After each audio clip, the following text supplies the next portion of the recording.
Supreme കോടതിയിൽ അടിയന്തര sitting. പൊതു താൽപര്യമുള്ള വിഷയം പരിഗണിക്കാനാണ് സിറ്റിംഗ് എന്നാണ് അറിയിപ്പ്. ചീഫ് ജസ്റ്റിസ് അധ്യക്ഷനായ 3-അംഗ ബെഞ്ച് സോളിസിറ്റർ ജനറലിന്റെ ആവശ്യപ്രകാരമാണ് സിറ്റിംഗ് നടത്തുന്നത്. ചീഫ് ജസ്റ്റിസ് ഓഫ് ഇന്ത്യക്കെതിരെ ലൈംഗിക പീഡന പരാതി ഉയർന്നിരുന്ന വാർത്ത ഇന്ന് ഒരു ഇംഗ്ലീഷ് മാധ്യമം പുറത്തുവിട്ടിരുന്നു. വിവരങ്ങളുമായി ഇൻപുട്ട് എഡിറ്റർ TJ ശ്രീലാൽ ചേരുന്നു. ശ്രീലാൽ, എന്താണ് വാർത്തയുടെ വിശദാംശങ്ങൾ? എന്തുകൊണ്ടാണ് ഇത്രയ്ക്ക് അസാധാരണമായ സിറ്റിംഗ് ചേരുന്നത്? സനീഷ്, സുപ്രീം കോടതിയിലെ തന്നെ ഒരു ജൂനിയർ ഓഫീസറാണ് ചീഫ് ജസ്റ്റിസിനെതിരെ ലൈംഗിക ആരോപണം ഉന്നയിച്ചിരിക്കുന്നത്. ഇന്നലെ 3 വെബ്സൈറ്റുകളിലാണ് ഒരേപോലത്തെ ഈ വാർത്ത പുറത്തുവിട്ടത്. അതിന് പിന്നാലെ സുപ്രീം കോടതിയിലെ സെക്രട്ടറി ജനറൽ തന്നെ ഇക്കാര്യം നിഷേധിച്ചുകൊണ്ട് ഒരു വാർത്ത പുറത്തുവിടുകയും ചെയ്തിരുന്നു. അതിനുശേഷമാണ് ഇന്നിപ്പോൾ അടിയന്തരമായി അസാധാരണമായ ഈ യോഗം ചേരുന്നത്. ചീഫ് ജസ്റ്റിസിനെതിരെ തന്നെ ആരോപണം ഉയർന്ന സാഹചര്യത്തിലാണ് ചീഫ് ജസ്റ്റിസിന്റെ നേതൃത്വത്തിൽ തന്നെ ഇത്തരമൊരു യോഗം ചേരുന്നത്. വലിയ തോതിലുള്ള ആരോപണം ആണ് ഇപ്പോൾ ഉയർന്നിരിക്കുന്നത്. അതിന് തന്റെ നിരപരാധിത്വം വ്യക്തമാക്കുന്ന രീതിയിലുള്ള, അതോടൊപ്പം തന്നെ തന്റെ ഇതുവരെയുള്ള ജീവിതത്തിലെ കുറിച്ചുള്ള പരാമർശിച്ചുകൊണ്ടാണ് supreme chief justice Ranjan Gogoi ഇപ്പോൾ മറുപടി നൽകുന്നത്. ചീഫ് ജസ്റ്റിസ് എന്ന നിലയിൽ ചില കാര്യങ്ങൾ പറയാനുണ്ട് എന്ന് പറഞ്ഞാണ് അദ്ദേഹം തുടങ്ങിയത്. 3 മാധ്യമങ്ങൾ 3 വെബ്സൈറ്റുകളിൽ ഒരു വാർത്ത പുറത്തു വന്നു. തനിക്കെതിരെയുള്ള ലൈംഗിക ആരോപണമാണ് അത്. അതോടൊപ്പം തന്നെ ആ ജൂനിയർ ഓഫീസറുടെ കുടുംബത്തെ തന്നെ ഉപദ്രവിച്ചുവെന്നും ഈ വാർത്തയിൽ പറയുന്നു. എന്നാൽ ഈ വാർത്ത അടിസ്ഥാനരഹിതമാണ്. ഈ വാർത്ത നിഷേധിച്ച് തരം താഴാൻ താനില്ല എന്ന് ചീഫ് ജസ്റ്റിസ് പറയുന്നു. തന്റെ ജീവിതം തുറന്ന പുസ്തകമാണ്. ഇതുവരെയുള്ള തന്റെ ജീവിതത്തെക്കുറിച്ച് എല്ലാവർക്കും അറിയാവുന്നതാണ്. തന്നെ പണം നൽകി സ്വാധീനിക്കാൻ കഴിയില്ല എന്ന് വ്യക്തമായതോടെയാണ് ഇത്തരത്തിലുള്ള നടപടികളുമായി ചിലർ മുന്നോട്ട് വന്നിരിക്കുന്നത്. ഇതിന് പിന്നിൽ ആ ജൂനിയർ ഓഫീസർ മാത്രമല്ല, വൻ ശക്തികൾ ഉണ്ട് എന്ന് ചീഫ് ജസ്റ്റിസ് തന്നെ പറയുന്ന ഒരു സാഹചര്യത്തിലേക്കാണ് കാര്യങ്ങൾ എത്തിയിരിക്കുന്നത്. ഈ ജൂനിയർ ഓഫീസർ ഓഗസ്റ്റ് 27 മുതൽ ഒക്ടോബർ വരെയാണ് സുപ്രീം കോടതിയിൽ ജൂനിയർ ഓഫീസറായി പ്രവർത്തിച്ചത്. ഇതിനിടയിൽ ഇവരിൽ നിന്നും അനുചിതമായ പെരുമാറ്റം പലപ്പോഴും ഉണ്ടായി. അത് സെക്രട്ടറി ജനറലിന്റെ ശ്രദ്ധയിൽ അന്ന് തന്നെ പെടുത്തിയിരുന്നതായും ചീഫ് ജസ്റ്റിസ് പറയുന്നു. ഈ സ്ത്രീക്ക് ക്രിമിനൽ പശ്ചാത്തലമുണ്ട്. അവർക്കും ഭർത്താവിനുമെതിരെ FIR നിലവിലുണ്ട്. അതുകൊണ്ട് തന്നെ ഇവർ പറയുന്നതിൽ യാതൊരു കഴമ്പുമില്ല എന്നും അദ്ദേഹം വ്യക്തമാക്കുന്നു. മാർച്ച് തുടക്കത്തിലോ ഫെബ്രുവരിയിലോ ആണ് ആദ്യ FIR രജിസ്റ്റർ ചെയ്തത്. അതിനുശേഷം ഈ സ്ത്രീ അറസ്റ്റിലായിരുന്നു. ഇന്ന് ഡൽഹി ഹൈക്കോടതി ഇതിൽ ഒരു കേസ് പരിഗണിക്കാനിരിക്കെയാണ് ഇന്നലെ വൈകിട്ട് ഇത്തരമൊരു ആരോപണം പരാതിയായി ഈ സ്ത്രീ പുറത്തുവിട്ടതെന്നും ചീഫ് ജസ്റ്റിസ് ചൂണ്ടിക്കാട്ടി. ഇത് ഒരുപോലെ തന്നെ 3 വെബ്സൈറ്റുകളിൽ ഒരുപോലെ തന്നെ ഈ വാർത്ത വരികയും ചെയ്തു. അത് നിഷേധിച്ച് തന്റെ നിലവാരം താഴാൻ താനില്ല. അതിനോടൊപ്പം തന്നെ ഇതിൽ ജുഡീഷ്യൽ അന്വേഷണം താൻ പ്രഖ്യാപിക്കില്ല എന്നും അദ്ദേഹം വ്യക്തമാക്കി. മറ്റു ജഡ്ജിമാർക്ക് ഇത് സംബന്ധിച്ച് ജുഡീഷ്യൽ അന്വേഷണമോ ഏത് തരത്തിലുള്ള അന്വേഷണം വേണമോ എന്ന കാര്യത്തിൽ മറ്റു ജഡ്ജിമാർക്ക് തീരുമാനമെടുക്കാമെന്നും തനിക്കെതിരെയുള്ള ഒരു ആരോപണമായതുകൊണ്ട് ഇക്കാര്യത്തിൽ ഏത് തരത്തിലുള്ള അന്വേഷണം വേണമെന്ന് താൻ പ്രഖ്യാപിക്കുന്നില്ല എന്നുമാണ് അദ്ദേഹം പറഞ്ഞത്. ഒപ്പം തന്നെ ഇന്ത്യയുടെ ചീഫ് ജസ്റ്റിസ് സുപ്രീം കോടതി ചീഫ് ജസ്റ്റിസ് ഒരു വ്യക്തമാക്കേണ്ട ചില കാര്യങ്ങൾ അദ്ദേഹം പറയുന്നു. അതായത് തന്നെ ആർക്കും പണം നൽകി സ്വാധീനിക്കാൻ കഴിയാത്തത് കൊണ്ട് ഇത്തരത്തിലുള്ള ആരോപണം ഉന്നയിക്കുന്നു. ഇതിന് പിന്നിൽ ഈ ജൂനിയർ ഓഫീസർ മാത്രമല്ല വലിയ വൻ ശക്തികളുണ്ട് അദ്ദേഹം പറയുന്നു. 20 വർഷത്തെ നിസ്വാർത്ഥ സേവനമാണ് താൻ നടത്തിയത്. അതിനുള്ള പ്രതിഫലം ഇതാണെങ്കിൽ ഇവിടെ ഈ ജുഡീഷ്യൽ സംവിധാനത്തിന്റെ ഏറ്റവും ഉന്നതമായ സ്ഥാനത്തുള്ള ആൾക്കെതിരെയാണ് ഇങ്ങനെ ഒരു ആക്ഷേപം വന്നിരിക്കുന്നത്. അസാധാരണമായ സിറ്റിംഗിലേക്കൊക്കെ കടക്കേണ്ടതായി വന്നിരിക്കുന്നത് ഒരു തെരഞ്ഞെടുപ്പ് കാലത്താണ്. 2 ഘട്ടങ്ങൾ പൂർത്തിയായതിനു ശേഷമാണ്. ഈ തരത്തിൽ രാഷ്ട്രീയമായിട്ട് ഉള്ള അർത്ഥതലങ്ങൾ ഉള്ള സംഭവമാണോ ഇത്? അങ്ങനെ കാണുന്ന ആളുകളുണ്ടോ? സനീഷ്, അത്തരം സംഭവങ്ങളിലേക്ക് ഇപ്പോൾ കടക്കാൻ നിർവാഹമില്ല. കാരണം ഇതിപ്പോൾ ഇന്നലെ രാത്രിയാണ് ഇത് സംബന്ധിച്ചുള്ള വാർത്തകൾ പുറത്തു വന്നത്. ഉടൻ തന്നെ സുപ്രീം കോടതി സെക്രട്ടറി ജനറൽ ഇത് നിഷേധക്കുറിപ്പ് ഇറക്കുകയും ചെയ്തിരുന്നു. അതിനപ്പുറത്ത് ഇന്ന് അത് കൂടുതൽ ചർച്ചയാകുന്നതിന് മുമ്പ് തന്നെ അസാധാരണമായ യോഗം സിറ്റിംഗ് നടത്തി ഇത് സംബന്ധിച്ച വിശദീകരണം നൽകുകയാണ് ചീഫ് ജസ്റ്റിസ് ചെയ്തിരിക്കുന്നത്. ഇനി ഇക്കാര്യത്തിൽ എന്താണ് ഉണ്ടാകാൻ പോകുന്നത്, ഏത് തരത്തിലുള്ള അന്വേഷണമാകും, എന്തായാലും ഇക്കാര്യത്തിൽ അന്വേഷണം നടക്കുമെന്ന് വ്യക്തമാണ്. ആ അന്വേഷണത്തിലാണ് സനീഷ് ഇപ്പോൾ ചോദിച്ച പോലെ ഈ ആരോപണം ഉന്നയിച്ചതിന് പിന്നിൽ രാഷ്ട്രീയ ലക്ഷ്യങ്ങളുണ്ടോ, തെരഞ്ഞെടുപ്പ് കാലത്ത് തന്നെ ഈ ആരോപണം വന്നത് എന്തുകൊണ്ടാണ് തുടങ്ങിയ കാര്യങ്ങൾ. തിരിച്ചു വരാം ശ്രീലാൽ താങ്കളിലേക്ക്. ഇപ്പോൾ ഡോക്ടർ സെബാസ്റ്റ്യൻ പോൾ, നിയമവിദഗ്ധൻ, അദ്ദേഹം ടെലിഫോണിലാണ്. ഡോക്ടർ സെബാസ്റ്റ്യൻ പോൾ, എങ്ങനെ കാണണം ഇതിനെ? ചീഫ് ജസ്റ്റിസിനെതിരെ തന്നെയാണ് ലൈംഗിക ആരോപണം വന്നിരിക്കുന്നത്. ചീഫ് ജസ്റ്റിസിനെതിരെ സാധാരണഗതിയിലുള്ള ഒരു ആക്ഷേപം പോലും ഉന്നയിക്കാൻ ജനങ്ങൾ മടിച്ചിരുന്ന ഒരു കാലം ഉണ്ടായിരുന്നു, അടുത്ത കാലം വരെ. ഇപ്പോൾ അതെല്ലാം കഴിഞ്ഞ് ചീഫ് ജസ്റ്റിസിനെതിരെ വളരെ ഗുരുതരമായ രീതിയിൽ ലൈംഗിക ആരോപണം അത് അദ്ദേഹത്തിന്റെ കീഴിൽ പ്രവർത്തിച്ചിരുന്ന ജീവനക്കാരി ഉന്നയിക്കുന്ന അവസ്ഥയിലേക്ക് കാര്യങ്ങൾ എത്തിയിരിക്കുന്നു. അത് വളരെ ഗൗരവമായി കാണേണ്ട ഒരു വിഷയമാണ്.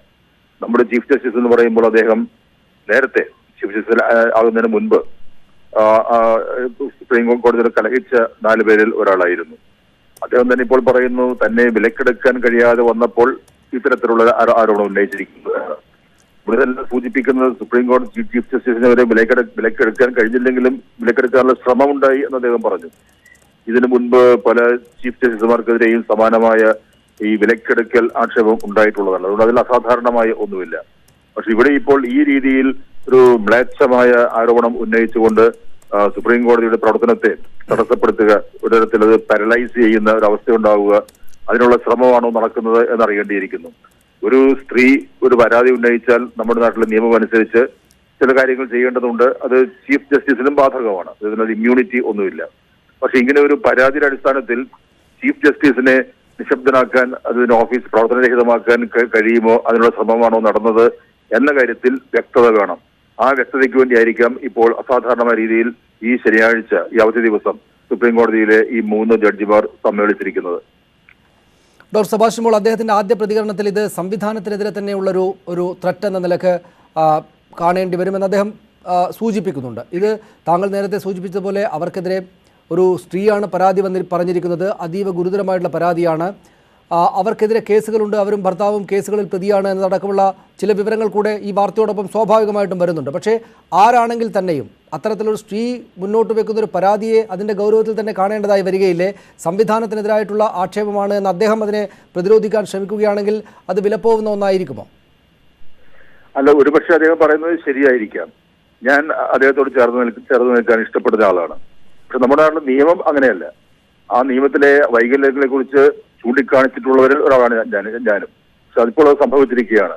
ഒരു സ്ത്രീ, അത് അവളുടെ സ്വഭാവം എന്ത് തന്നെ ആയിക്കൊള്ളട്ടെ, ക്രിമിനൽ കേസിലെ പ്രതിയായിരിക്കാം, ഭർത്താവ് ക്രിമിനൽ കേസിലെ പ്രതിയായിരിക്കാം, എല്ലാം ശരിയായിരിക്കാം. പക്ഷെ ഇവിടെ ആരാണെങ്കിലും അവളുടെ സ്വഭാവം അല്ലെങ്കിൽ അവളുടെ പശ്ചാത്തലം പരിഗണിക്കാതെ ആ പരാതി അതിന്റെ മുഖവിലേക്ക് എടുക്കണം എന്നുള്ളതാണ് നമ്മുടെ നാട്ടിലെ നിയമവും നമ്മുടെയൊക്കെ നിലപാടും. ആ നിലപാട് ചിലപ്പോഴൊക്കെ ഇങ്ങനെയും സംഭവിക്കാം. അതുകൊണ്ടാണ് ഇക്കാര്യത്തിൽ വ്യക്തത ഉണ്ടാകത്തക്ക രീതിയിൽ എന്താണ് അനന്തര നടപടി എന്ന് സുപ്രീം കോടതിയിലെ ഈ ഒരു ബെഞ്ച് തന്നെ പരസ്യമായി അത് സമ്മേളിച്ച് ആലോചന നടത്തിക്കൊണ്ടിരിക്കുന്നത്. വളരെ നന്ദി ഡോക്ടർ സുഭാഷ് മോൾ ഞങ്ങളോട് സംസാരിച്ചതിന്. ചീഫ് ജസ്റ്റിസിനെതിരായ ലൈംഗിക ആരോപണം എന്ന അസാധാരണമായ സാഹചര്യമാണ് ഉണ്ടായിരിക്കുന്നത്. അതുകൊണ്ട് തന്നെ അസാധാരണമായ അടിയന്തര സിറ്റിംഗ് അവിടെ സുപ്രീം കോടതിയിൽ നടക്കുകയുമാണ്. കൂടുതൽ വിവരങ്ങൾ ടി ജെ ശ്രീലാൽ നൽകും. ശ്രീലാൽ, ഇത് സംബന്ധിച്ച് നേരത്തെ തന്നെ വിലക്കെടുക്കാനുള്ള ശ്രമങ്ങൾ ഉണ്ടായിരുന്നു എന്ന് അദ്ദേഹം ഇതിൻ്റെ ഭാഗമായിട്ട് അവിടെ പറയുന്നുണ്ടല്ലോ. അത്തരത്തിലുള്ള വിമർശനങ്ങൾ അല്ലെങ്കിൽ അത്തരത്തിലുള്ള തുറന്നു പറച്ചിലുകൾ നേരത്തെ അദ്ദേഹം നടത്തിയിരുന്നോ?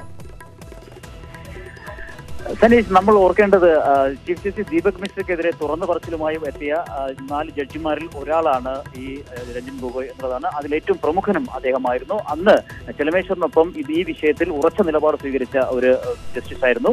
അന്ന് അദ്ദേഹം അത് പരസ്യമായി, ആദ്യമായി സുപ്രീം കോടതിയിലെ ജഡ്ജിമാർ പരസ്യമായി ചീഫ് ജസ്റ്റിസിന്റെ രംഗത്ത് വന്നതെങ്കിൽ ഇന്നിപ്പോൾ അദ്ദേഹം ആ കോടതിയുടെ നടപടിക്രമം അനുസരിച്ചുള്ള നടപടിയിലേക്കാണ് കടന്നിരിക്കുന്നത്. അദ്ദേഹം അത് ഈ തനിക്കെതിരെ ഉയർന്നിരിക്കുന്ന വലിയ ഒരു ആരോപണം അത് ചർച്ച ചെയ്യുന്നതിന്, അത് പരിശോധിക്കുന്നതിന് അദ്ദേഹം പ്രത്യേക സിറ്റിംഗ്, 3 അംഗ ജഡ്ജിന്റെ പ്രത്യേക സിറ്റിംഗിലേക്കാണ് കാര്യങ്ങൾ നീക്കിയത്. അതൊരു വാർത്താ സമ്മേളനമോ മറ്റും വിളിച്ച് ഇക്കാര്യത്തിൽ വിശദീകരണം നൽകാനല്ല അദ്ദേഹം തീരുമാനിച്ചത്. അദ്ദേഹം ഇക്കാര്യങ്ങളിൽ തന്റെ നിലപാട് വ്യക്തമാക്കുക എന്നുള്ളത് കാര്യം, അത് കോടതിയുടെ ചട്ടപ്രകാരം തന്നെ നടത്തുക എന്നുള്ള രീതിയിലേക്കാണ് കാര്യങ്ങൾ നീങ്ങിയത്. അതോടൊപ്പം തന്നെ ഇത് പറയുമ്പോൾ അദ്ദേഹം ഈ തന്റെ നിലപാട് വിശദീകരിക്കുന്ന ഉടനീളം അദ്ദേഹം വികാരാധീനനായി തന്നെയാണ് സംസാരിക്കുന്നത്.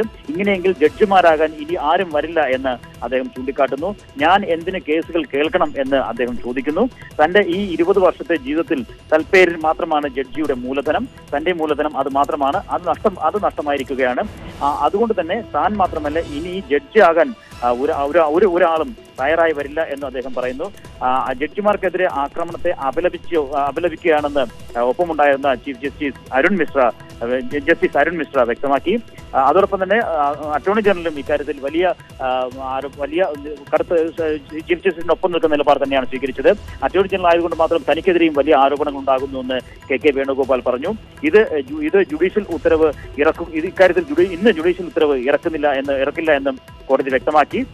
സുപ്രീം കോടതിയിൽ ബാർ അസോസിയേഷന് വേണ്ടി സഞ്ജീവ് ഖന്നയും ഈ വിഷയത്തിൽ നിലപാട് സ്വീകരിച്ച് അദ്ദേഹത്തിന്റെ നിലപാട് വ്യക്തമാക്കുന്നുണ്ട്. ബാർ അസോസിയേഷന്റെ നിലപാടും കോടതിയിൽ വ്യക്തമാക്കി. കോടതി ഒന്നാകെ ഒറ്റക്കെട്ടായി നിന്നുകൊണ്ട് തന്നെയാണ് ഇപ്പോൾ ഈ ഒരു ചീഫ് ജസ്റ്റിസിനെതിരെ ഉയർന്നിരിക്കുന്ന ലൈംഗിക ആരോപണത്തിനെതിരെ എതിരെയുള്ള ചില പ്രഖ്യാപനങ്ങൾ നടത്തുന്നത്. എന്തായാലും വികാരാധീനനായി ഉള്ള ചീഫ് ജസ്റ്റിസിന്റെ ചില വാക്കുകൾ അത് തീർച്ചയായും വരും ദിവസങ്ങളിൽ വലിയ ചർച്ചയാകുന്ന കാര്യം സംശയമില്ല. സ്വാഭാവികമായിട്ടും അതാണ് അദ്ദേഹം വികാരാധീനനായ ചീഫ് ജസ്റ്റിസ് അദ്ദേഹത്തിന്റെ വാദങ്ങൾ, അദ്ദേഹത്തിന്റെ കാര്യങ്ങൾ പറഞ്ഞുകൊണ്ടിരിക്കുകയാണ്. ശ്രീലാൽ, പക്ഷേ ഇതിന്റെ ഒരു സാങ്കേതികമായിട്ടുള്ള തുടർ സംഭവങ്ങൾ എന്തൊക്കെയായിരിക്കും? അതായത് ഇത്രയ്ക്ക് ഗുരുതരമായ ഒരു ആക്ഷേപത്തിന് ഇരയായിട്ടുള്ള ഒരു പരാതി അവിടെ ഗൗരവതരമായത് നിലനിൽക്കുന്ന സാഹചര്യത്തിൽ അദ്ദേഹത്തിന് ആ സ്ഥാനത്ത് നിന്ന് അദ്ദേഹത്തിൻ്റെ ഔദ്യോഗിക കൃത്യങ്ങൾ നിർവഹിച്ച് മുന്നോട്ട് പോകാൻ എത്രത്തോളം സാധിക്കും? അത് സംബന്ധിച്ച് ഏത് തലത്തിലാണ് തീരുമാനങ്ങൾ ഉണ്ടാകേണ്ടത്? ഇങ്ങനെ ഒരു ഗൗരവതരമായ ആരോപണം വന്ന സ്ഥിതിക്ക് ഇനി കോടതിയുടെ സാങ്കേതികമായ മുന്നോട്ട് പോക്ക് ഏത് വിധത്തിലായിരിക്കും? അനീഷ്, ഇക്കാര്യത്തിൽ ചീഫ് ജസ്റ്റിസ് നിലപാട് അദ്ദേഹം വ്യക്തമാക്കി. തന്നെ വിലക്കെടുക്കാനാകില്ല എന്ന് വ്യക്തമായതിന്റെ ഭാഗമായിട്ടാണ് ഇപ്പോൾ ഇങ്ങനെ ചില ആരോപണങ്ങൾ വന്നിരിക്കുന്നത്. അത് തന്റെ ഔദ്യോഗിക ജീവിതത്തെ ബാധിക്കില്ല എന്ന് തന്നെ അദ്ദേഹം വ്യക്തമാക്കി. പക്ഷേ ഈ വിഷയത്തിൽ, ഈ കേസിൽ, ഈ ആരോപണത്തിൽ എന്ത് തരത്തിലുള്ള അന്വേഷണം വേണമെന്ന് താൻ തീരുമാനിക്കില്ല എന്ന് അദ്ദേഹം പറയുന്നു. അത് കോടതിക്ക് വിടുന്നു എന്നാണ്, അത് മറ്റു ജഡ്ജിമാർക്ക് തീരുമാനിക്കാം എന്നാണ് അദ്ദേഹം പറയുന്നത്. പക്ഷേ അതോടൊപ്പം തന്നെ ചീഫ് ജസ്റ്റിസ് ഒരു കാര്യം വ്യക്തമായി അദ്ദേഹം ഒരു നിർദ്ദേശം മുന്നോട്ട് വയ്ക്കുന്നു. അടിസ്ഥാനരഹിതമായ ഇത്തരം ആരോപണങ്ങൾ പ്രസിദ്ധീകരിക്കണോ എന്ന കാര്യം മാധ്യമങ്ങൾ തീരുമാനിക്കണം, അത് മാധ്യമങ്ങൾക്ക് വിടുന്നു എന്നാണ് അദ്ദേഹം പറഞ്ഞത്. ഇത്തരത്തിലുള്ള വാർത്തകൾ വരുമ്പോൾ അത് പരിശോധിച്ച് തന്നെ അത് പരിശോധിക്കേണ്ടതില്ല എന്ന ചോദ്യമാണ് ചീഫ് ജസ്റ്റിസ് ഉന്നയിക്കുന്നത്. അതോടൊപ്പം തന്നെ നേരത്തെ സെബാസ്റ്റ്യൻ പോൾ ചൂണ്ടിക്കാട്ടിയ വലിയൊരു ഒരു കാര്യം തന്നെയാണ്, തന്നെ വിലക്കെടുക്കാൻ കഴിയാതെ പോയത് കൊണ്ടാണ്, അല്ലെങ്കിൽ കഴിയില്ല എന്ന് വ്യക്തമായതോടെയാണ് ഇത്തരം നടപടികൾ എന്ന് പറയുമ്പോൾ തീർച്ചയായും ചീഫ് ജസ്റ്റിസുമാരെ വിലക്കെടുക്കാനുള്ള ശ്രമങ്ങൾ നടന്നു. അത് തനിക്കെതിരെയും തന്നെയും അത്തരത്തിൽ ഒന്ന് വിലക്കെടുക്കാനുള്ള ശ്രമം ഉണ്ടായി എന്ന് അദ്ദേഹം വ്യക്തമായി പറയുക തന്നെയാണ്. അത് പരാജയപ്പെട്ടപ്പോൾ അപ്പോൾ ഇതിന് പിന്നെ അതിനൊപ്പം കൂട്ടിച്ചേർത്ത് വായിക്കേണ്ടത്, ഇത് ഒരു ജൂനിയർ ഓഫീസറുടെ, സുപ്രീം കോടതിയിലെ ജൂനിയർ ഓഫീസർ മാത്രം വിചാരിച്ച് നടക്കുന്ന കാര്യമല്ല എന്നും ഇതിന് പിന്നിൽ വൻ ശക്തികളുണ്ട് എന്ന് അദ്ദേഹം പറയുമ്പോൾ ഇത് രണ്ടും കൂട്ടി വായിച്ചു കഴിഞ്ഞാൽ തീർച്ചയായും അദ്ദേഹത്തെ വിലക്കെടുക്കാൻ, ചീഫ് ജസ്റ്റിസിനെ വിലക്കെടുക്കാൻ ശ്രമിച്ച അതേ ആൾക്കാർ തന്നെയാണ് ഇപ്പോൾ ഇത്തരം ഒരു ആരോപണം ഉയർന്നതിന് പിന്നിൽ എന്ന് തന്നെ പറയാതെ പറയുകയാണ് ചീഫ് ജസ്റ്റിസ് ചെയ്തിരിക്കുന്നത്. അതായത് അങ്ങനെയെങ്കിൽ രാഷ്ട്രീയമായിട്ടുള്ള ചില കളികൾ അതിന് പിന്നിലുണ്ട് എന്നായിരിക്കണം അദ്ദേഹം ഉദ്ദേശിക്കുന്നത്. ശ്രീലാൽ, ഇവിടെ ഇത് അവരുടെ പരാതിയുടെ വിശദാംശങ്ങൾ എന്തൊക്കെയാണ്? അതായത് ഏത് തരത്തിൽ, എവിടെ വെച്ച്, എങ്ങനെ അദ്ദേഹം ഉപദ്രവിക്കാൻ ശ്രമിച്ചുവെന്നാണ്. ഇത് നേരത്തെ തന്നെ ഈ ജുഡീഷ്യൽ തലത്തിൽ ആ മേഖലയിൽ പ്രവർത്തിക്കുന്ന ആളുകളുടെ ശ്രദ്ധയിൽപ്പെട്ട പരാതിയായിരുന്നോ? അത് സംബന്ധിച്ച് ഉള്ള ഒരു മറ്റുള്ള ആളുകളുടെ, ഈ കോടതി സംവിധാനങ്ങളുമായിട്ടൊക്കെ ബന്ധപ്പെട്ട് നിൽക്കുന്ന ആളുകളുടെ ഒരു അത്തരം നിരീക്ഷണങ്ങളൊക്കെ ഉണ്ടോ? അല്ലെങ്കിൽ ഇത് ആദ്യമായിട്ട് കേൾക്കുകയാണോ പുറത്ത്? പലരും ഇത് ആദ്യമായി കേൾക്കുകയാണ് സനീഷ്. കാരണം ഇന്നലെ രാത്രിയാണ് ഇത് സംബന്ധിച്ച് 3 വെബ്സൈറ്റുകൾ വാർത്ത പുറത്തുവിട്ടത്. അതിനെ തുടർന്നാണ് സുപ്രീം കോടതിയുടെ സെക്രട്ടറി ജനറൽ തന്നെ ഇക്കാര്യത്തിൽ കോടതിയുടെ വിശദീകരണം പുറത്തുവിട്ടിരുന്നു. അതിന് തൊട്ട് പിന്നാലെയാണ് ഇന്നിപ്പോൾ ഇത്ര അടിയന്തരമായ ഒരു സിറ്റിംഗ് തന്നെ ചീഫ് ജസ്റ്റിസ് വിളിച്ചു ചേർത്തത്.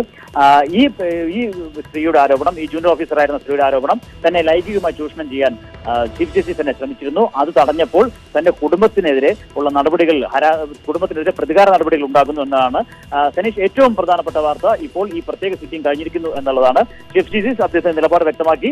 അദ്ദേഹം പറയുന്നത് തന്നെ വിലക്കെടുക്കാൻ കഴിയാതെ പോയതുകൊണ്ട് തനിക്കെതിരെ വൻ ശക്തികളുടെ ഗൂഢാലോചനയാണ് ഇപ്പോൾ ഉണ്ടായിരിക്കുന്നത്.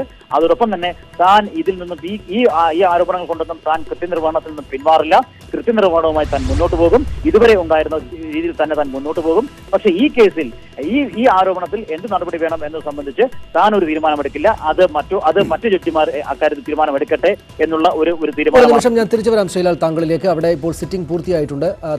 കോടതിയുടെ സംവിധാനത്തിന്റെ ആകെ തന്നെയും സൽപ്പേര് നഷ്ടമാക്കുന്നതാണ് ഇത്തരം ആരോപണങ്ങൾ എന്ന അടക്കമുള്ള കാര്യങ്ങളാണ് അദ്ദേഹം മുന്നോട്ട് വെച്ചിരിക്കുന്നത്. ആരോപണങ്ങൾ അടിസ്ഥാനരഹിതമാണ് എന്നും അദ്ദേഹം പറയുന്നു. അഡ്വക്കേറ്റ് ജയശങ്കർ നമ്മോടൊപ്പം ടെലിഫോണിലുണ്ട്. അഡ്വക്കേറ്റ് ജയശങ്കർ, താങ്കൾ എങ്ങനെ കാണും ഈ പരാതിയെയും അനുബന്ധ സംഭവ വികാസങ്ങളെയും? അങ്ങേയറ്റം ലജ്ജാകരം എന്ന് മാത്രമേ പറയാൻ കഴിയുള്ളൂ. ഞാൻ ഈ നിയമരംഗത്ത് പ്രവർത്തിക്കുന്ന ഒരാളാണ്. കഴിഞ്ഞ 30 കൊല്ലമായിട്ട് ഈ ജോലി ചെയ്ത് ജീവിക്കുന്ന ആളാണ്. അങ്ങേയറ്റം അപമാനകരമാണ്, ലജ്ജാകരമാണ്. ഇത് പരമോന്നത നീതിപീഠത്തിലെ പ്രധാനപ്പെട്ട കാവൽക്കാരനെതിരായിട്ടാണ് ഇങ്ങനൊരു ആരോപണം ഉയർന്നിരിക്കുന്നതാണ് ഇതിന്റെ ഏറ്റവും ഗൗരവമായിട്ടുള്ള കാര്യം. മാത്രവുമല്ല, ചീഫ് ജസ്റ്റിസ് പറയുന്നു അദ്ദേഹം ഒരു പുണ്യവാനാണ്, അദ്ദേഹം ഒരു നിഷ്കളങ്കനാണ്, അദ്ദേഹത്തെ അപകീർത്തിപ്പെടുത്താൻ വേണ്ടി ചില ദുഷ്ടശക്തികൾ ശ്രമിക്കുകയാണ് എന്ന് പറഞ്ഞിട്ട് അദ്ദേഹം നോട്ടീസ് ഇറക്കിയിട്ടുണ്ട്. അത് touching the independence of the judiciary എന്ന് പറഞ്ഞു. ഇത് ഈ കോടതി ജീവനക്കാരികളെ കയറി പിടിക്കാനുള്ള സ്വാതന്ത്ര്യം ജുഡീഷ്യറിയുടെ സ്വാതന്ത്ര്യത്തിൽപ്പെട്ട കാര്യമാണെന്ന് എനിക്കറിയില്ല. അങ്ങനൊരു അവകാശമുള്ളതായിട്ട് നമ്മളാരും ഭരണഘടനയിൽ കണ്ടിട്ടില്ല. മാത്രമല്ല, ഇദ്ദേഹം തന്നെയാണല്ലോ കഴിഞ്ഞ കൊല്ലം ജനുവരി 12-ാം തീയതി ഒരു വലിയ പത്രസമ്മേളനം വേറൊരു ജഡ്ജിയുടെ വീടിന്റെ വരാന്തയിൽ അല്ലെങ്കിൽ പൂന്തോട്ടത്തിൽ നടത്തി ഈ നാട്ടിലെ മൊത്തം പത്രപ്രവർത്തകരെ വിളിച്ചു പറഞ്ഞ് സംവിധാനം തന്നെ കുഴപ്പത്തിലാണെന്ന് പറഞ്ഞ ആളാണല്ലോ ഈ പുണ്യവാൻ. അപ്പോൾ ആദ്യം തന്നെ അദ്ദേഹം കണ്ണിലെ തടിയെടുക്കട്ടെ, എന്നിട്ട് ബാക്കിയുള്ളവരുടെ കണ്ണിലെ കരട് അന്വേഷിക്കട്ടെ. അദ്ദേഹത്തിനൊരു ഉത്തരവാദിത്വമില്ലേ? അദ്ദേഹം കഴിഞ്ഞ തവണ ജുഡീഷ്യറിയുടെ സ്വാതന്ത്ര്യത്തിന് വേണ്ടി അന്നത്തെ ചീഫ് ജസ്റ്റിസിനെതിരെ പത്രസമ്മേളനം നടത്തിയ ആൾ ഇപ്പൊ അദ്ദേഹം പറയുന്നു ഞാൻ എന്ത് തന്നെയായാലും ഇവിടുന്ന് മാറുകയില്ല, പണ്ട് കെ എം മാണി പറഞ്ഞ പോലെ തല്ലിക്കൊന്നാലും ഞാൻ മന്ത്രിസ്ഥാനം ഉപേക്ഷിക്കില്ല എന്ന് പറഞ്ഞ നിലവാരത്തിൽ എത്തിയിരിക്കുകയാണ്. നമ്മുടെ നീതിന്യായ സംവിധാനം എന്തുമാത്രം അധപ്പതിച്ചു, എന്തുമാത്രം ജീർണമായിരിക്കുന്നു എന്നുള്ളതിന്റെ ഒരു തെളിവാണ്. അഡ്വക്കേറ്റ് ജയശങ്കർ, ഇത് രാജ്യത്തെ ജുഡീഷ്യറിയെ ആകെ തന്നെയും ഗുരുതര ഭീഷണിയിലാക്കുന്നതാണ് ഈ സംഭവ വികാസങ്ങൾ. താൻ നേരത്തെ തന്നെ ഇത് സംബന്ധിച്ചുള്ള പരാതിപ്പെട്ടിരുന്നു. താനിത് ഇത്തരം കുറ്റങ്ങൾ ചെയ്തിട്ടില്ല, ഇത് തന്നെ വിലക്കെടുക്കാനുള്ള ശ്രമം വിജയിക്കാത്തത് കൊണ്ട് തനിക്കെതിരെ ആക്ഷേപവുമായി വരികയാണെന്നടക്കമുള്ള വിശദീകരണങ്ങൾ അവിശ്വസിക്കണമെന്നാണോ? അല്ല, അദ്ദേഹം പറയട്ടെ, അദ്ദേഹത്തെ വിലക്കെടുക്കാൻ ശ്രമിച്ചത് ആരാണ്, എത്ര രൂപയാണ് അദ്ദേഹത്തിന് ഓഫർ ചെയ്തത്, എത്രയാണ് അദ്ദേഹം ഉദ്ദേശിച്ചത്, അല്ലെങ്കിൽ അദ്ദേഹത്തിന് കിട്ടാതെ പോയത് എത്രയാണ്, അത് അദ്ദേഹം തുറന്നു പറയട്ടെ. അദ്ദേഹത്തിന്റെ ഉത്തരവാദിത്വമില്ല. ഒരു സ്ത്രീ ഒരു ആരോപണമായിട്ട് വരുമ്പോൾ എല്ലാവരും പറയുന്നത് ന്യായം ഇത് തന്നെയല്ലേ. പണ്ട് കുഞ്ഞാലിക്കുട്ടി പറഞ്ഞ ന്യായം ഇത് തന്നെയായിരുന്നു. അല്ലെങ്കിൽ പി ജെ കുര്യനെതിരായിട്ട് ആരോപണം എടുത്തപ്പോൾ അദ്ദേഹം പറഞ്ഞത് തന്നെയാണ്. ഇപ്പൊ പി കെ ശശി പറയുന്നത് ഇതുപോലുള്ള ന്യായമാണ്. ഇതുപോലുള്ള അപവാദങ്ങളിൽ പെടുന്ന എല്ലാ ആൾക്കാരും ഇതുപോലത്തെ ന്യായം തന്നെയാണ് പറയുന്നത്. രഞ്ജൻ ഗൊഗോയി ഒരു അപവാദമല്ല എന്ന് തെളിയിക്കും. രാഷ്ട്രീയ നേതാക്കന്മാരുള്ള സാർ ഇങ്ങനെ പറയും. ഇപ്പൊ സരിതയുടെ ആരോപണം ഉണ്ടായപ്പോൾ കെ സി വേണുഗോപാൽ പറഞ്ഞതും അടൂർ പ്രകാശ് പറഞ്ഞതും മറ്റു നേതാക്കന്മാർ പറഞ്ഞൊക്കെ ഇതേ അഭിപ്രായം തന്നെയായിരുന്നു. അപ്പൊ ചീഫ് ജസ്റ്റിസിന് ഒരു ഉത്തരവാദിത്വം ഉണ്ട്. അദ്ദേഹം പറയണം, എന്നെ വിലക്കെടുക്കാൻ ശ്രമിച്ച ദുഷ്ടശക്തികൾ ഇന്ന ആൾക്കാരായിരുന്നു, അവരെനിക്ക് ഇത്ര രൂപ വെച്ചാണ് ഓഫർ ചെയ്തത്, ഞാൻ ഇന്ന കേസിലായിരുന്നു അത് ഉണ്ടായത്, ഞാനത് ഇന്ന കാരണങ്ങളാൽ നിരാകരിക്കുന്നു അദ്ദേഹം പറയട്ടെ. അല്ല, അദ്ദേഹം വെറുതെ പുക പറയണ്ടാക്കിയിട്ട് കാര്യമില്ല. അദ്ദേഹത്തിനെതിരായിട്ടൊരു സ്ത്രീ വ്യക്തമായ ആരോപണങ്ങൾ ഉന്നയിച്ച് പരാതി നൽകിയിരിക്കുകയാണ്. നമ്മുടെ നാട്ടിലെ നിയമവ്യവസ്ഥ അനുസരിച്ച് സാധാരണഗതിയിൽ ഒരു സ്ത്രീ പരാതി കൊടുത്താൽ ആ പരാതി കൊടുത്ത സ്ത്രീ പറയുന്നതാണ് ന്യായം എന്നുള്ള നമ്മൾ വിശ്വസിക്കാം. ഇന്ന ദിവസം വരെ അങ്ങനെ ഉണ്ടായത്. ഇവിടെ എത്ര ആളുകൾ ഇതുപോലെയുള്ള ആരോപണം ഉണ്ടായപ്പോൾ അപവാദത്തിനിരയായി എത്ര പേർ ഇതിന്റെ പേരിൽ ജയിൽവാസം അനുഭവിച്ചു, ഇതൊക്കെ നമുക്ക് അറിവുള്ള കാര്യങ്ങളല്ലേ. അപ്പൊ അതേ നിയമം ചീഫ് ജസ്റ്റിസിന് ബാധകമല്ലെന്ന് ഞാൻ ചോദിക്കുന്നത്. അദ്ദേഹം കുറ്റക്കാരനാണെന്നോ അല്ലെന്നോ ഞാൻ പറയുന്നില്ല. അദ്ദേഹം തന്നെ അദ്ദേഹത്തിന്റെ നിലപാട് വ്യക്തമാക്കണം. അല്ലാതെ വെറുതെ അതും ഇതും പറഞ്ഞ് പൊന്തപ്പറപ്പിൽ തല്ലിയിട്ട് കാര്യമില്ല. ശരി, ഒരു നിമിഷം അഡ്വക്കേറ്റ് ജയശങ്കർ, ഞാൻ താങ്കളിലേക്ക് തിരിച്ചു വരാം. അഡ്വക്കേറ്റ് എം ആർ അഭിലാഷ് നമ്മോടൊപ്പം ടെലിഫോൺ ലൈനുണ്ട്. അഡ്വക്കേറ്റ് എം ആർ അഭിലാഷ്, എന്താണ് യഥാർത്ഥത്തിൽ നടക്കുന്നത്? എന്താണ് ഇതിന്റെ വസ്തുത? എന്തൊക്കെയാണ്? ഏത് വിധത്തിൽ കാണണം ഇതിനെ? തീർത്തും നിർഭാഗ്യകരമായിട്ടുള്ള ഒരു ഡെവലപ്മെന്റ് തന്നെയാണ്. ചീഫ് ജസ്റ്റിസിന്റെ ഓഫീസ് ഈ ആരോപണം നിരാകരിക്കുകയുണ്ടായി. അത് പ്രസിദ്ധീകരിക്കപ്പെട്ടിട്ടുമുണ്ട്.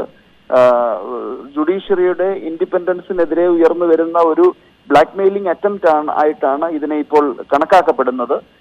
തീർച്ചയായിട്ടും അത് ശരിയെങ്കിൽ അതിനെ ഗൗരവകരമായി തന്നെ വീക്ഷിക്കേണ്ടതായിട്ടുണ്ട്. സുപ്രീം കോടതിയുടെ ഭരണവിഭാഗത്തിന്റെ തലവനാണ് ചീഫ് ജസ്റ്റിസ്. നാം ശ്രദ്ധിക്കേണ്ടതായിട്ടുള്ളത്, ഒരു മാസം മുമ്പ് സുപ്രീം കോടതിയിലെ 2 കോർട്ട് മാസ്റ്റർമാരെ ചീഫ് ജസ്റ്റിസ് ഡിസ്മിസ് ചെയ്യുകയുണ്ടായി. അനിൽ അംബാനിയുമായി ബന്ധപ്പെട്ട കേസിന്റെ ഉത്തരവ് തിരുത്തി എന്ന അടിസ്ഥാനത്തിൽ ഇല്ലീഗലായിട്ട് കോടതി പാസാക്കിയ ഉത്തരവ് തിരുത്തി പ്രസിദ്ധീകരിച്ചു എന്നതിന്റെ അടിസ്ഥാനത്തിലാണ് അവരെ ഡിസ്മിസ് ചെയ്തത്. അതിനുശേഷം ഡൽഹി പോലീസ് അവരെ അറസ്റ്റ് ചെയ്യുകയും ഉണ്ടായി. അപ്പൊ ഇതുമായിട്ടൊക്കെ ബന്ധപ്പെട്ട ഒരു എന്തെങ്കിലും അന്തർനാടകങ്ങൾ ഉണ്ടോ എന്നൊന്നും തന്നെ നമുക്കറിയില്ല. ഈ ആരോപണം ശരിയാണോ തെറ്റാണോ എന്നത് ഇമ്പാർഷ്യലായിട്ട് ഇൻവെസ്റ്റിഗേറ്റ് ചെയ്യേണ്ടതായിട്ടുണ്ട്. അത് നമ്മുടെ നീതിന്യായ വ്യവസ്ഥയുടെ ഒരു അനിവാര്യതയാണ്. ഈ ഉയർന്നു വന്ന ആരോപണത്തിനെ സ്ഥാപനം വളരെ ഗൗരവകരമായി കണക്കിലാക്കുന്നു. അതിനെ സംബന്ധിച്ചൊരു വ്യക്തമായൊരു നിലപാടുണ്ട് എന്നാണ് നമുക്കിപ്പോ മനസ്സിലാക്കാൻ കഴിയുന്നത്. അത് തെറ്റെങ്കിൽ ശക്തമായ നടപടി ഉണ്ടാകേണ്ടതായിട്ടുണ്ട്. ശരിയെങ്കിൽ അതിനെ സംബന്ധിച്ച് വ്യക്തമായ അന്വേഷണം നിയമത്തിന്റെ വഴിയിലൂടെ തന്നെ കൊണ്ടുപോയി ഒരു അന്വേഷണം നടത്തി അതിന്റെ ഫോർമലായിട്ടുള്ള കൺക്ലൂഷനിലേക്ക് കൊണ്ടെത്തിക്കേണ്ടതായിട്ടുണ്ട്. അഡ്വക്കേറ്റ് അഭിലാഷ്, പക്ഷേ ഇപ്പോൾ ഇത്രക്ക് ഗുരുതരമായിട്ടുള്ള ആക്ഷേപത്തിന് അദ്ദേഹം ഇരയായിരിക്കുന്നു. അങ്ങനെ ആക്ഷേപത്തിന് ഇരയായിരിക്കുന്ന, ആരോപണം ഉയർന്നിരിക്കുന്ന ഒരാൾക്ക് ഇരിക്കാവുന്ന പദവിയാണോ സുപ്രീം കോടതിയുടെ ഉന്നത പദവി? ആ സ്ഥാനത്ത് നിന്ന് അദ്ദേഹം മാറി നിൽക്കുക എന്നത് ന്യായമായ ഒരു കാര്യമാവുകയില്ലേ? ആർക്കെതിരെയും ആരോപണം ഉന്നയിക്കാമല്ലോ സഹോദര. താങ്കൾക്കെതിരെ ഏതൊരു വ്യക്തിക്കും ആരോപണം ഉന്നയിച്ചൂടെ? ആരോപണത്തിന്റെ അതിന്റെ മാത്രം അടിസ്ഥാനത്തിലാണ് ഒരു സ്ഥാപനത്തിന്റെ ലെജിറ്റിമസി എങ്കിൽ ഈ ഭരണഘടനാ സ്ഥാപനങ്ങളൊക്കെ എന്നേ അലിഞ്ഞു പോകേണ്ടതാണ്. ഉത്തരവാദിത്തപ്പെട്ട പദവിയിലിരിക്കുന്ന ആൾക്കാർ, അധികാരമെടുത്ത് ഉപയോഗിക്കേണ്ടുന്ന ആൾക്കാർ പലതരത്തിലുള്ള അറ്റാക്സ് നേരിടേണ്ടതായിട്ട് വരും. ആരോപണം ഉയർന്നു വന്നു എന്നതുകൊണ്ട് അദ്ദേഹം പെട്ടെന്ന് മാറി നിൽക്കേണ്ടതായിട്ട് വരികയാണ് എന്നുണ്ടെങ്കിൽ അധികാര സ്ഥാനങ്ങളിൽ ഒന്നും തന്നെ ആർക്കും ഇരിക്കാൻ കഴിയില്ലല്ലോ. ഇത് പ്രഥമദൃഷ്ടിയായി ഇത് വിശ്വസനീയമാണോ അല്ലയോ എന്നുള്ളത് തന്നെ ഇത് അന്വേഷിക്കേണ്ടതായിട്ടുണ്ട്. ഒരു അന്വേഷണമാണ് അനിവാര്യമായിട്ടുള്ളത്. ആരോപണങ്ങൾ ഉയർന്നു വരുമ്പോൾ പ്രത്യേകിച്ചും ജുഡീഷ്യറിയുടെ ഒക്കെ ഏറ്റവും തലപ്പത്തിരിക്കുന്ന ആള് ചീഫ് ജസ്റ്റിസ് ഓഫ് ഇന്ത്യ പെട്ടെന്ന് മാറി നിൽക്കണമെന്ന് പറഞ്ഞാൽ എത്രത്തോളം ഫ്രജൈലാണ് അദ്ദേഹത്തിന്റെ ഓഫീസ് എന്നല്ലേ സമൂഹത്തിന്റെ മുൻപിൽ വിളിച്ചോതുന്നത്. ഒരു അന്വേഷണമാണ് നടക്കേണ്ടതായിട്ടുള്ളത്. അദ്ദേഹം ഇപ്പോൾ മാറി നിൽക്കണമെന്നൊരു ഒരു ഡിമാൻഡ് തീർത്തും നമ്മുടെ നിയമവ്യവസ്ഥയെ തന്നെ നിരാകരിക്കലാകാം. ഒരു ഇൻഡിപെൻഡന്റ് ആയിട്ടുള്ള ഇൻവെസ്റ്റിഗേഷൻ, അതിന് ഒരു പക്ഷേ കോർട്ട് മോണിറ്റേഡ്, അദ്ദേഹം അംഗമല്ലാത്ത ഒരു ബെഞ്ച് ഈ കേസ് കേട്ടതിന് ശേഷം ഒരു കോർട്ട് മോണിറ്റേഡ് ആയിട്ടുള്ള ജുഡീഷ്യറിയുടെ ഇടപെടിയിൽ, ചീഫ് ജസ്റ്റിസിന്റെ ഇടപെടിയിൽ ഇല്ലാത്ത രീതിയിൽ ഒരു അന്വേഷണം വേണമെങ്കിലാകാം. ഇപ്പോ ഒരു ആരോപണം ഉയർന്നു വന്നതല്ലേ ഉള്ളൂ. നാം അത് ശരിയെന്നോ തെറ്റെന്നോ ഒക്കെ തന്നെ വിലയിരുത്തുന്നതിന് അർത്ഥമുണ്ടെന്ന് എനിക്ക് തോന്നുന്നില്ല. ശരിയാണ്. ഞാൻ തിരിച്ചു വരാം അഡ്വക്കേറ്റ് അഭിലാഷ് താങ്കളിലേക്ക്. അഡ്വക്കേറ്റ് ജയശങ്കർ, ഇവിടെ അത്തരത്തിൽ ഒരു ആക്ഷേപം വരുന്നു. ആക്ഷേപം വരാൻ ആ ആരോപണത്തിന്റെ നിജസ്ഥിതിയെക്കുറിച്ച് സംശയിക്കാനുള്ള നിരവധിയായുള്ള കാരണങ്ങളുണ്ട്. താങ്കൾ നേരത്തെ സൂചിപ്പിച്ച ഈ പറയുന്ന അവരുടെ വാർത്താ സമ്മേളനങ്ങൾ അടക്കമുള്ള കാര്യങ്ങൾ. അപ്പോൾ അതുകൂടെയൊക്കെ പരിഗണിക്കുമ്പോൾ അദ്ദേഹത്തെ വിധിക്കുക എന്നതിലേക്ക് നമ്മൾ പോകാനായിട്ടില്ല എന്നല്ലേ അതിനർത്ഥം? അഡ്വക്കേറ്റ് ജയശങ്കർ, അദ്ദേഹം ടെലിഫോൺ ലൈനിലില്ല. അഡ്വക്കേറ്റ് ജയശങ്കറിലേക്ക് ഞാൻ തിരിച്ചു വരാനാകുമെന്നാണ് പ്രതീക്ഷിക്കുന്നത്. എം ഉണ്ണികൃഷ്ണൻ കൂടുതൽ വിവരങ്ങളുമായി അവിടെ നമ്മോടൊപ്പം ചേരുന്നുണ്ട്. ഉണ്ണി, എന്താണ് ഈ അടിയന്തര സിറ്റിംഗിനകത്ത് ചീഫ് ജസ്റ്റിസ് പറഞ്ഞതിൻ്റെ കാര്യങ്ങൾ, മറ്റു വിവരങ്ങളുണ്ട്?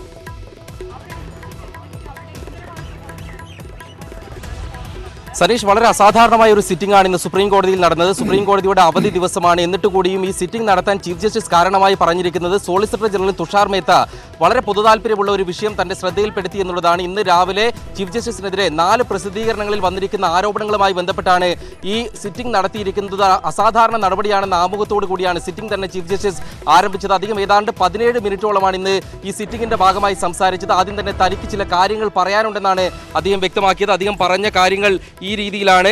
തനിക്കെതിരെ ചില ആരോപണങ്ങൾ ഉയർന്നിരിക്കുന്നു. ആ ആരോപണങ്ങൾ ചിലർ പ്രസിദ്ധീകരിച്ചിട്ടുണ്ട്. ചില പ്രസിദ്ധീകരണങ്ങളിൽ ആ പ്രസിദ്ധീകരണങ്ങളുടെ പേരുകൾ കൂടി അധികം അക്കമിട്ട് പറഞ്ഞിട്ടുണ്ട്. ഈ പ്രസിദ്ധീകരണങ്ങൾ ലീഫ്ലെറ്റ്, കാരവൻ, വയർ, സ്റ്റോൾ എന്നിവയിലാണ് തനിക്കെതിരെ ആരോപണം ഉന്നയിക്കുന്ന ഒരു പരാതിക്കാരിയുടെ കത്ത് പുറത്തുവിട്ടിട്ടുള്ളത്. അവരുടെ കുടുംബത്തെ ഉപദ്രവിച്ചു എന്നും പറയുന്നു. വാർത്ത ഇതിനകം പുറത്തു വന്നിട്ടുണ്ട്. സുപ്രീം കോടതി സെക്രട്ടറി ജനറൽ കൃത്യമായ മറുപടി അതിന് നൽകിയിട്ടുണ്ട്. ഇന്നലെ വൈകിട്ടാണ് തനിക്ക് മറുപടി ആവശ്യപ്പെട്ടുകൊണ്ടുള്ള ഇമെയിൽ സന്ദേശം ലഭിക്കുന്നത്. ആ മറുപടിയിൽ സുപ്രീം കോടതി സെക്രട്ടറി ജനറൽ പറഞ്ഞ കാര്യങ്ങളും ഇതിനകം തന്നെ പൊതു സമൂഹ മധ്യത്തിലുണ്ട്. എല്ലാ ജീവനക്കാരോടും ആദരവോടുകൂടി മാത്രമേ താൻ ഇതുവരെയും പെരുമാറിയിട്ടുള്ളൂ. ആഗസ്റ്റ് 27-ാം തീയതി, കഴിഞ്ഞ വർഷം ആഗസ്റ്റ് 27 മുതൽ ഒക്ടോബർ വരെ മാത്രമാണ് ഈ ജീവനക്കാരി തന്റെ ഓഫീസിൽ പ്രവർത്തിച്ചിരുന്നത്. ഈ സ്ത്രീയുടെ അനുചിതമായ പെരുമാറ്റം സെക്രട്ടറി ജനറലിന്റെ ശ്രദ്ധയിൽ അന്ന് തന്നെ പെട്ടിരുന്നു. അത് തന്റെ ശ്രദ്ധയിൽപ്പെടുത്തുകയും ചെയ്തതാണ്. ഈ സ്ത്രീക്ക് ക്രിമിനൽ പശ്ചാത്തലമുണ്ട്. 2 FIR-കൾ അവർക്കെതിരെ രജിസ്റ്റർ ചെയ്തിട്ടുണ്ട്. 2 ക്രിമിനൽ കേസുകൾ അവരുടെ ഭർത്താവിനെതിരെയുമുണ്ട്. മാർച്ച് തുടക്കത്തിലോ ഫെബ്രുവരിയിലോ ആണ് ഒരു FIR രജിസ്റ്റർ ചെയ്തത്. സ്ത്രീ അറസ്റ്റിലാവുകയും ചെയ്തിരുന്നു. ഇന്നൊരു കേസ് ഡൽഹി കോടതി പരിഗണിക്കാനിരിക്കുകയാണ്. ഇവരുടെ ജാമ്യാപേക്ഷയുമായി ബന്ധപ്പെട്ട കേസ് ഡൽഹി പട്യാല ഹൗസ് കോടതി പരിഗണിക്കാനിരിക്കുകയാണ്. അതിന് മുമ്പ് ഇന്നലെ വൈകിട്ടാണ് ഇതുമായി ബന്ധപ്പെട്ട പരാതിയുടെ പകർപ്പ് പരാതിക്കാരി പുറത്തുവിട്ടിരിക്കുന്നത് എന്നാണ് ചീഫ് ജസ്റ്റിസ് പറഞ്ഞത്. ഒരേ വാർത്തയാണ് 3-4 വെബ്സൈറ്റുകളിൽ വന്നിരിക്കുന്നത്. ഒരേ ഉള്ളടക്കമാണ് ഈ വാർത്തയിലുള്ളത്. ഇത് തീർത്തും അവിശ്വസനീയമാണെന്നാണ് അദ്ദേഹം വികാരാധീനനായി പറഞ്ഞത്. തന്റെ നിലവാരം, ഈ ആരോപണം നിഷേധിച്ചുകൊണ്ട് താഴ്ത്താൻ കഴിയുകയില്ല. 20 വർഷത്തെ നിസ്വാർത്ഥ സേവനമാണ് താൻ നടത്തിയത്. തന്റെ ആസ്തികൾ പോലും പരിമിതമാണ്. അത് ആർക്ക് വേണമെങ്കിലും പരിശോധിച്ചാൽ മനസ്സിലാകും. 40 ലക്ഷത്തോളം രൂപ PF അക്കൗണ്ടിലുണ്ട്. 6 ലക്ഷത്തിലധികം രൂപ മാത്രമാണ് തന്റെ ബാങ്ക് അക്കൗണ്ടിലുള്ളത്. ഈ രീതിയിൽ 20 വർഷം നിസ്വാർത്ഥമായി പ്രവർത്തിച്ചതിന് തനിക്ക് കിട്ടിയ പ്രതിഫലമാണോ ഈ ആരോപണം എന്നാണ് ചീഫ് ജസ്റ്റിസ് ചോദിക്കുന്നത്. ഇത് വെറും ഒരു ജൂനിയർ ഓഫീസറുടെ മാത്രം ആരോപണമല്ല, വമ്പൻ ശക്തികൾ തന്നെ ഇതിന് പിന്നിലുണ്ട്.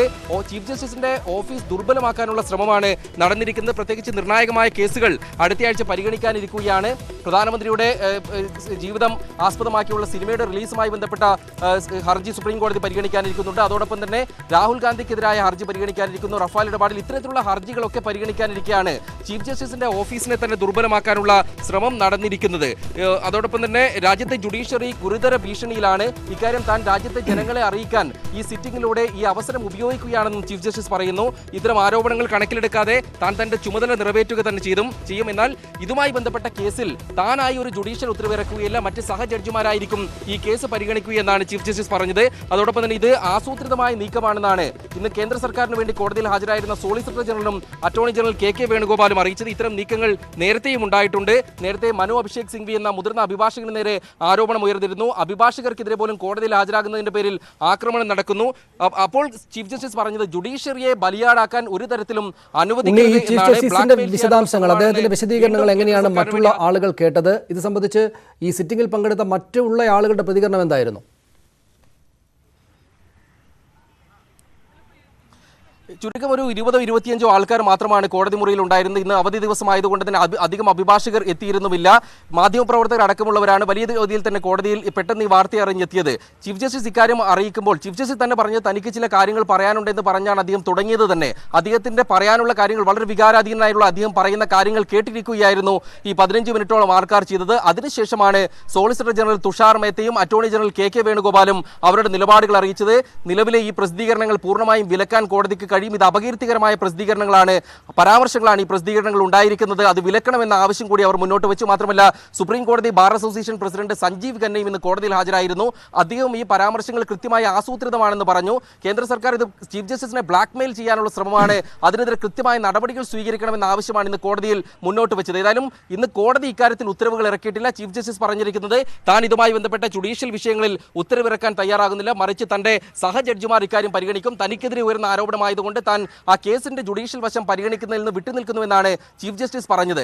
അതിനുശേഷം ആത്യന്തികമായി ഇന്നിപ്പോൾ ഈ കോടതി നടപടികൾ അവസാനിക്കുന്നതിന് മുമ്പ് ബെഞ്ചിലംഗമായ ജസ്റ്റിസ് അരുൺ മിശ്ര പറഞ്ഞത് അടിസ്ഥാനരഹിതമായ ആരോപണങ്ങളാണ് ഉയർന്നിരിക്കുന്നത്. രാജ്യത്തെ ഏറ്റവും പ്രധാനപ്പെട്ട ഓഫീസിനെ ദുർബലമാക്കാനുള്ള വെറും ആരോപണങ്ങളാണ് ഉയർന്നിരിക്കുന്നത്. അതുകൊണ്ട് തന്നെ ഇത് പ്രസിദ്ധീകരിക്കണമോ എന്നതിൽ വിവേകവും ഉത്തരവാദിത്വവും ഒക്കെ മാധ്യമങ്ങൾക്ക് വിടുന്നുവെന്നാണ് സുപ്രീം കോടതി വ്യക്തമാക്കിയിട്ടുള്ളത്. ഇത് പ്രസിദ്ധീകരിക്കുന്നതിന് വിലക്ക് ഏർപ്പെടുത്തിയിട്ടില്ല, മറിച്ച് മാധ്യമങ്ങൾ ഉത്തരവാദിത്തത്തോടുകൂടി സംയമനത്തോടുകൂടി ഈ അടിസ്ഥാനരഹിതമായ ആരോപണങ്ങൾ പ്രസിദ്ധീകരിക്കണമോ എന്നതിൽ തീരുമാനമെടുക്കണമെന്നാണ് സുപ്രീം കോടതി ആവശ്യപ്പെട്ടിരിക്കുന്നത്. ശരി, നന്ദി ഉണ്ണികൃഷ്ണൻ വിവരങ്ങൾക്ക്. രാജ്യത്തെ നീതിന്യായ വ്യവസ്ഥയെ സംബന്ധിച്ചിടത്തോളം അങ്ങേയറ്റം വലിയ ഒരു വാർത്തയാണ്, അല്ലെങ്കിൽ സാഹചര്യത്തിലൂടെയാണ് ഇപ്പോൾ നമ്മൾ കടന്നു പോകുന്നത്.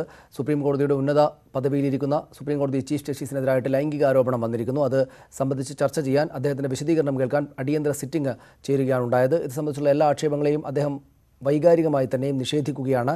അത് സംബന്ധിച്ച് പൂർണ്ണമായിട്ടും അടിസ്ഥാനരഹിതമായിട്ടുള്ള ആരോപണമാണ് തനിക്കെതിരെ ഉയർന്നിരിക്കുന്നത്. തന്നെ വിലക്കെടുക്കാൻ ചില ശക്തികൾ നേരത്തെ ശ്രമിച്ചിരുന്നു, അവരുണ്ടോ പിന്നിൽ എന്ന കാര്യത്തിൽ തനിക്ക് സംശയമുണ്ട് എന്നതടക്കമുള്ള കാര്യങ്ങളാണ് അദ്ദേഹം പറയുന്നത്. തെരഞ്ഞെടുപ്പ് കാലമാണ്, 2 ഘട്ടങ്ങൾ പൂർത്തിയായി കഴിഞ്ഞു, 3ാം ഘട്ടത്തിലേക്ക് പോവുകയാണ്.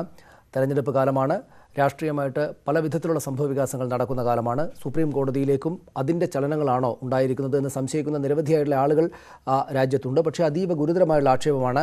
ഏത് വിധത്തിൽ കേസുകളിൽ ഉൾപ്പെട്ടിരിക്കുന്ന ആളാണെങ്കിലും ഒരു സ്ത്രീ വന്ന് പറഞ്ഞിരിക്കുന്ന അതീവ ഗൗരവതരമായിട്ടുള്ള പരാതിയാണ്. അതിനെ അങ്ങനെ തന്നെ കാണേണ്ടി വരും. ഏറ്റവും ഉന്നത സ്ഥാനത്തിരിക്കുന്ന ഒരാൾക്കെതിരെയാണ് പരാതി. അതുകൊണ്ട് അത്യധികം ഗൗരവതരമാണ്. അല്ലെങ്കിൽ തന്നെയും ഇതിനകം ചില പ്രശ്നങ്ങളിലൂടെയൊക്കെ കടന്നുപോയ ഗൗരവതരമായ ചർച്ചകൾക്കിടയാക്കിയ ഇന്ത്യൻ ജുഡീഷ്യറിയിലെ മറ്റൊരു പ്രധാനപ്പെട്ട വലിയ പ്രശ്നമായിട്ടാണ് നമ്മളിതിനെ കാണുന്നത്.